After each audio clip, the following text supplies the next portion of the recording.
Gente, eu tô aqui na armação da fogueira e a festa vai ser ali em cima, mas a fogueira vai ser queimada no final da semana agora.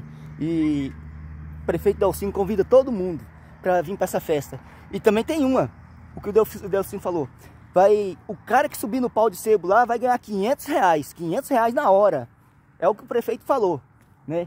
Mais um evento no Pontal do Araguaia. Aí para vocês verem. Ele não foi bem a altura que ele queria a fogueira, porque não deu tempo, né? Por causa do espaço do tempo.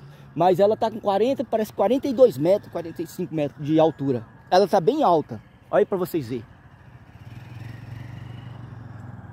E o espaço aqui, gente, o espaço aqui é grande. Tem lugar para você pôr carro, moto, né? E o prefeito convida todo mundo do Vale do Araguaia. Pode vir todo mundo, porque aqui é um lugar... Não tem como errar. Só pegar o asfalto direto aqui, ó, no meio das duas pontes, você vai sair bem na armação da fogueira. E outra coisa, hoje começa a festa do Pontal do Araguaia. A festa começou hoje. Eu mostrei para vocês lá, né? Tá lindo o lugar, muita barraca mesmo, né? E o prefeito convida todo mundo. Aragaça, Barra do Garça e regiões. Todo mundo é para vir para essa festa. Vai amanhecer o dia. Tem segurança, é um lugar aconchegante, bacana mesmo, para vir você e sua família. Aí para você ver. A armação da fogueira no Pontal do Araguaia. Vendo? O espaço é grande, né? Aí, ó. Olha a altura. Gente, muito alta mesmo. Vendo? Muito alta. Aí tá todo mundo convidado, né? Hoje começa a festa. Daqui até o final de semana vai ser festa. Pontal do Araguaia tá em festa. E o lugar lá ficou bacana, hein, gente? Ficou show, hein? Eu mostrei pra vocês lá os boi, os cabritos, né? Os animais que estão lá. Tá muito bacana mesmo. Ficou muito bacana lá a festa.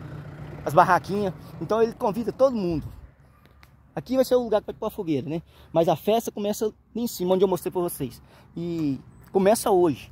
O prefeito falou o nome dos cantores que vai vir, né? Aí abraço todo mundo aí. Todo mundo convidado. Olha lá pra vocês verem. Olha que lindo ficou com a lua. Olha lá a lua lá na ponta da torre. Pode ver, gente? Ó.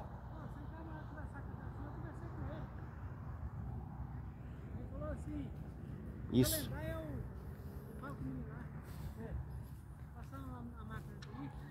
Ok. Ok, abraço todo mundo aí. Curte o canal aí. E tá todo mundo convidado para essa festa. E principalmente a turma da minha firma, onde eu trabalho, da Friboi. Tá todo mundo aí da Friboi, tá convidado para vir na festa do Pontal do Araguaia. É linda, vai ser linda a festa, gente. Tá todo mundo convidado aí, ok? Abraço para todo mundo. E outra coisa, Delcino falou, o cara que subir no pau de ser vai ganhar R$500. Até eu vou subir naquele trem lá, vou pegar esse dinheiro. Falou, abraço todo mundo aí, ok?